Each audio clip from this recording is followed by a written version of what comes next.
Ministère de l'Éducation nationale, Centre international d'études pédagogiques, DELF niveau B1 du cadre européen commun de référence pour les langues, épreuve orale collective. Vous allez entendre 3 documents sonores correspondant à 3 exercices.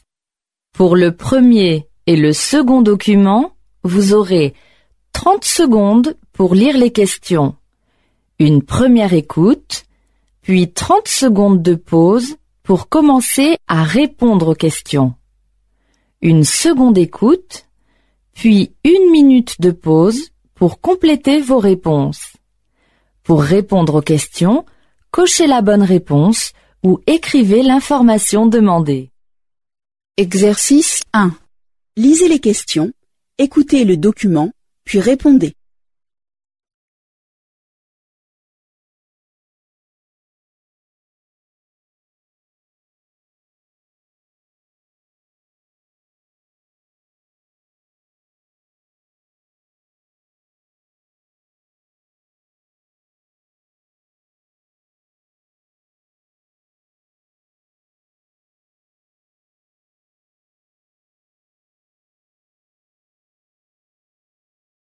Première écoute.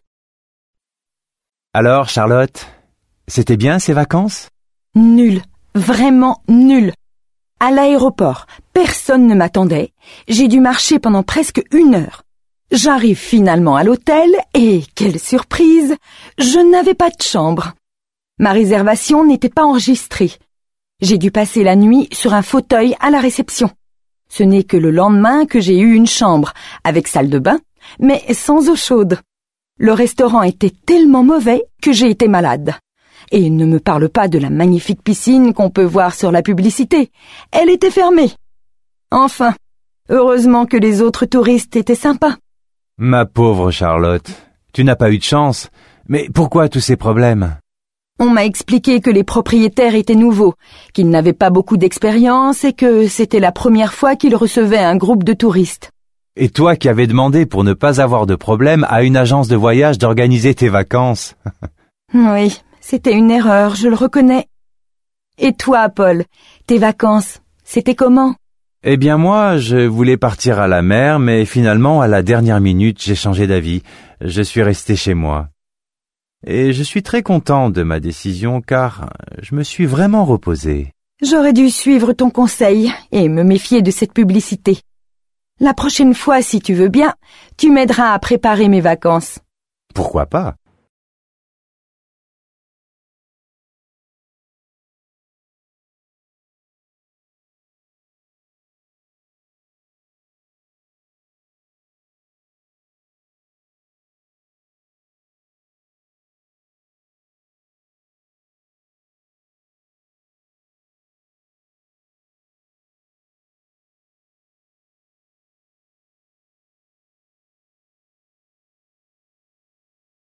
Seconde écoute.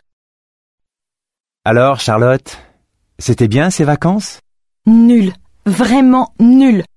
À l'aéroport, personne ne m'attendait. J'ai dû marcher pendant presque 1 heure. J'arrive finalement à l'hôtel et, quelle surprise, je n'avais pas de chambre. Ma réservation n'était pas enregistrée.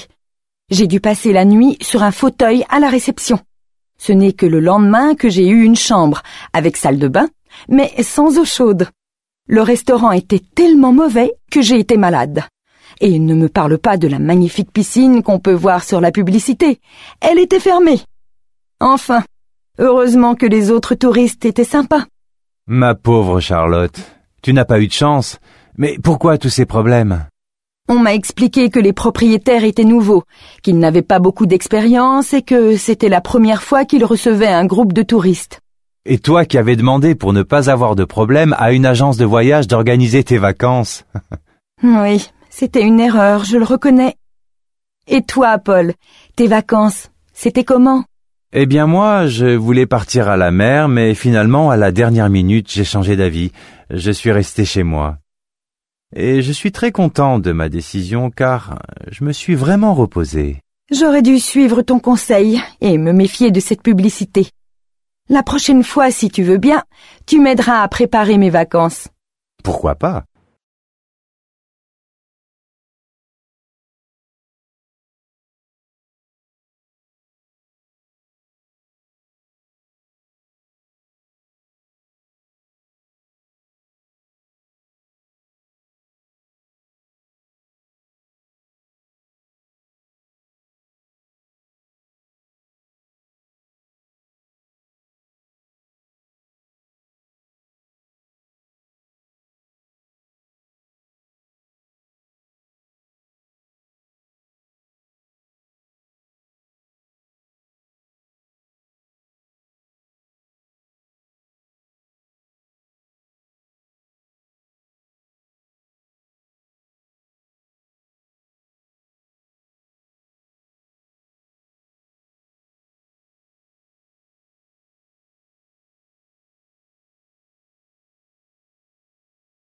Exercice 2. Lisez les questions, écoutez le document, puis répondez.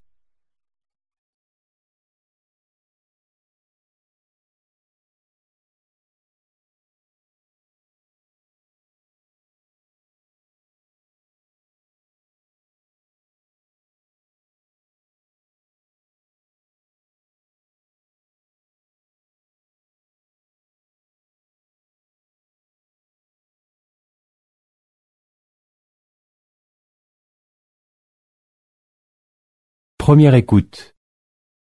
Les derniers cadeaux viennent d'être déballés et certains d'entre eux ne vous ont pas vraiment fait plaisir.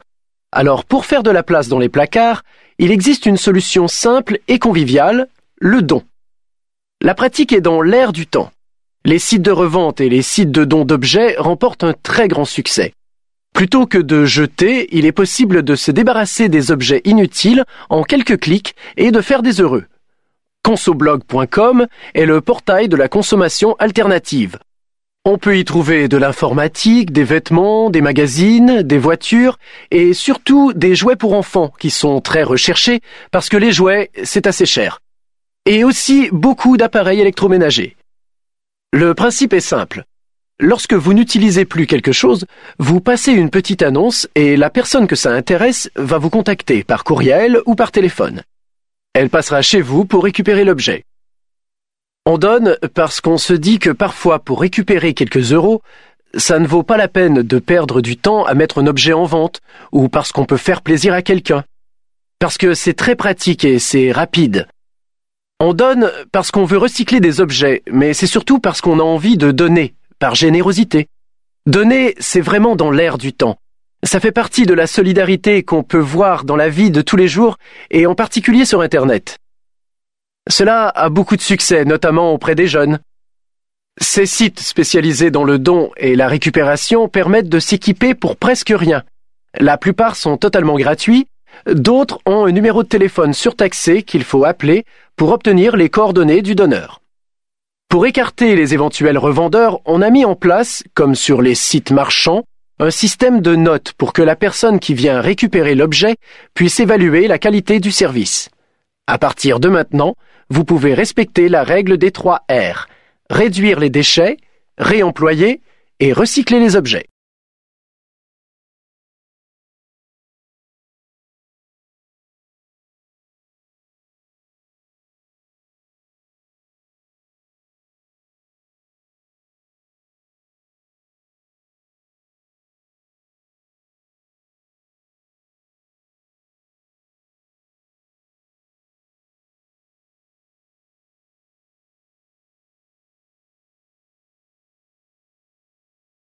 Seconde écoute.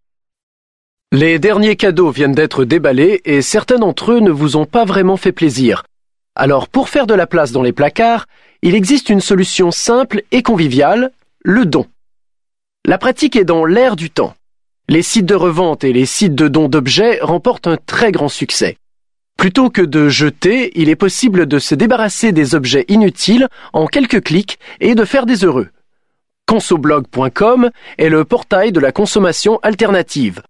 On peut y trouver de l'informatique, des vêtements, des magazines, des voitures et surtout des jouets pour enfants qui sont très recherchés parce que les jouets, c'est assez cher. Et aussi beaucoup d'appareils électroménagers. Le principe est simple. Lorsque vous n'utilisez plus quelque chose, vous passez une petite annonce et la personne que ça intéresse va vous contacter par courriel ou par téléphone. Elle passera chez vous pour récupérer l'objet. On donne parce qu'on se dit que parfois pour récupérer quelques euros, ça ne vaut pas la peine de perdre du temps à mettre un objet en vente ou parce qu'on peut faire plaisir à quelqu'un. Parce que c'est très pratique et c'est rapide. On donne parce qu'on veut recycler des objets, mais c'est surtout parce qu'on a envie de donner, par générosité. Donner, c'est vraiment dans l'air du temps. Ça fait partie de la solidarité qu'on peut voir dans la vie de tous les jours et en particulier sur Internet. Cela a beaucoup de succès, notamment auprès des jeunes. Ces sites spécialisés dans le don et la récupération permettent de s'équiper pour presque rien. La plupart sont totalement gratuits, d'autres ont un numéro de téléphone surtaxé qu'il faut appeler pour obtenir les coordonnées du donneur. Pour écarter les éventuels revendeurs, on a mis en place, comme sur les sites marchands, un système de notes pour que la personne qui vient récupérer l'objet puisse évaluer la qualité du service.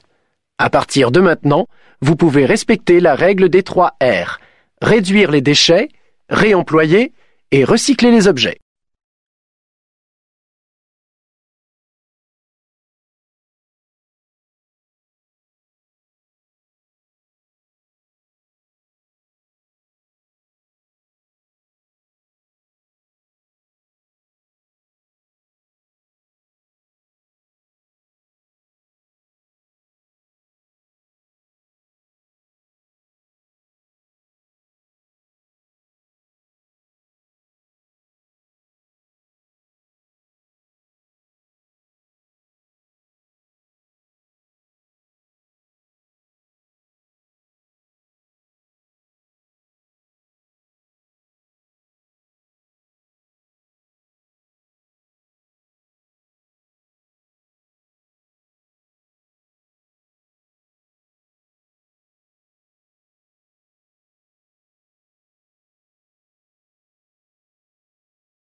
Exercice 3. Vous avez 1 minute pour lire les questions ci-dessous. Puis, vous entendrez une première fois un document sonore. Ensuite, vous aurez 3 minutes pour répondre aux questions. Vous écouterez une deuxième fois l'enregistrement. Après la deuxième écoute, vous aurez encore 2 minutes pour compléter vos réponses. Pour répondre aux questions, cochez la bonne réponse ou écrivez l'information demandée. Lisez les questions, écoutez le document, puis répondez.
Première écoute. Le gratuit a de beaux jours devant lui et il y aurait même en France de plus en plus de produits et de services gratuits, ou presque. Bonjour Thierry Sagnier. Bonjour. Vous êtes président d'une association de consommateurs. Alors, gratuit ou presque? Tout est dans le presque, j'imagine. Oui, tout est dans le presque. On parle beaucoup de gratuit. C'est vrai qu'avec Internet qui s'est développé, le consommateur a pris conscience qu'il pouvait avoir des produits ou des services gratuitement ou à moindre coût. Ça pose la réalité des justes prix et des marges réelles. Quand, en période de solde, on a des réductions de moins 40 ou moins 50% et que les professionnels reconnaissent qu'ils font encore des bénéfices, cela pose le problème des prix et des marges de profit. Ce que vous dites, Thierry Sagnier, c'est que ce qu'on payait hier, on pourrait peut-être l'avoir gratuit? Non, je ne pense pas que ce soit possible. On ne peut pas demander aux professionnels de vendre à perte toute la journée, car sinon ils ne resteront pas professionnels très longtemps. Cela pose la question de la mesure. Souvent, les vendeurs demandent des prix trop élevés pour être sûrs de gagner de l'argent. Ils doivent accepter de vendre moins cher.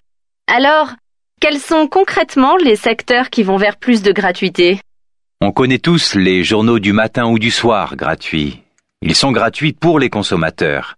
Mais eux, ils se financent par la publicité. C'est un nouveau modèle économique. On parle aussi de restaurants gratuits. C'est vrai ça? Oui, il y a des expériences, mais il faut voir ce qu'il y a derrière. Il y a des coûts et il y a la volonté de changer, de faire différemment. Tout n'est pas mauvais, mais tout n'est pas bon. Il faut faire attention. Par exemple, on peut vous dire ça va être gratuit pour les enfants. C'est une politique commerciale qui va être mise en place par le restaurateur. Plus de parents, alors plus de consommateurs. Donc, si c'est gratuit pour l'enfant, il va demander plus cher pour les parents? Non, pas forcément. Ce que fait le restaurateur, c'est appliquer une nouvelle politique commerciale. Mais là où il faut faire attention, c'est dans les supermarchés. Quand on vous dit « Venez car vous aurez des cadeaux », cela peut être un produit d'appel.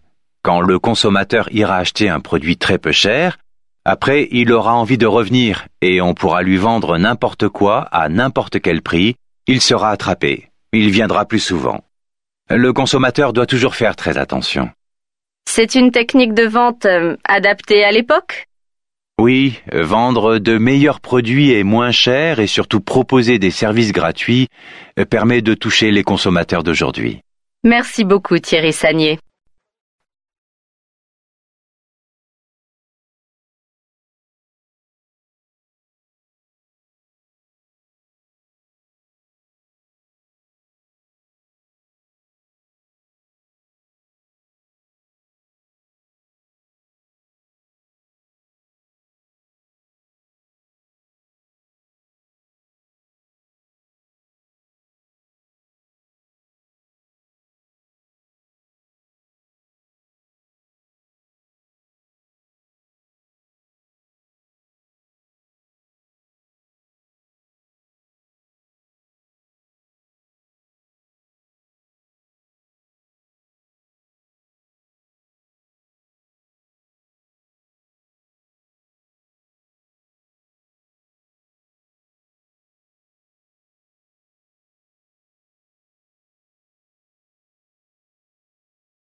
Seconde écoute. Le gratuit a de beaux jours devant lui et il y aurait même en France de plus en plus de produits et de services gratuits, ou presque. Bonjour Thierry Sagnier. Bonjour. Vous êtes président d'une association de consommateurs. Alors, gratuit ou presque? Tout est dans le presque, j'imagine. Oui, tout est dans le presque. On parle beaucoup de gratuit. C'est vrai qu'avec Internet qui s'est développé, le consommateur a pris conscience qu'il pouvait avoir des produits ou des services gratuitement ou à moindre coût. Ça pose la réalité des justes prix et des marges réelles. Quand, en période de solde, on a des réductions de moins 40 ou moins 50% et que les professionnels reconnaissent qu'ils font encore des bénéfices, cela pose le problème des prix et des marges de profit. Ce que vous dites, Thierry Sagnier, c'est que ce qu'on payait hier, on pourrait peut-être l'avoir gratuit? Non, je ne pense pas que ce soit possible. On ne peut pas demander aux professionnels de vendre à perte toute la journée, car sinon ils ne resteront pas professionnels très longtemps. Cela pose la question de la mesure. Souvent, les vendeurs demandent des prix trop élevés pour être sûrs de gagner de l'argent. Ils doivent accepter de vendre moins cher. Alors, quels sont concrètement les secteurs qui vont vers plus de gratuité? On connaît tous les journaux du matin ou du soir gratuits. Ils sont gratuits pour les consommateurs. Mais eux, ils se financent par la publicité. C'est un nouveau modèle économique. On parle aussi de restaurants gratuits. C'est vrai ça? Oui, il y a des expériences, mais il faut voir ce qu'il y a derrière. Il y a des coûts et il y a la volonté de changer, de faire différemment. Tout n'est pas mauvais, mais tout n'est pas bon. Il faut faire attention. Par exemple, on peut vous dire ça va être gratuit pour les enfants. C'est une politique commerciale qui va être mise en place par le restaurateur. Plus de parents, alors plus de consommateurs. Donc, si c'est gratuit pour l'enfant, il va demander plus cher pour les parents? Non, pas forcément. Ce que fait le restaurateur, c'est appliquer une nouvelle politique commerciale. Mais là où il faut faire attention, c'est dans les supermarchés. Quand on vous dit « Venez car vous aurez des cadeaux », cela peut être un produit d'appel. Quand le consommateur ira acheter un produit très peu cher, après il aura envie de revenir et on pourra lui vendre n'importe quoi à n'importe quel prix. Il sera attrapé. Il viendra plus souvent. Le consommateur doit toujours faire très attention. C'est une technique de vente adaptée à l'époque? Oui, vendre de meilleurs produits et moins chers et surtout proposer des services gratuits permet de toucher les consommateurs d'aujourd'hui. Merci beaucoup Thierry Sagnier.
L'épreuve de compréhension orale est terminée. Passez maintenant à l'épreuve de compréhension écrite.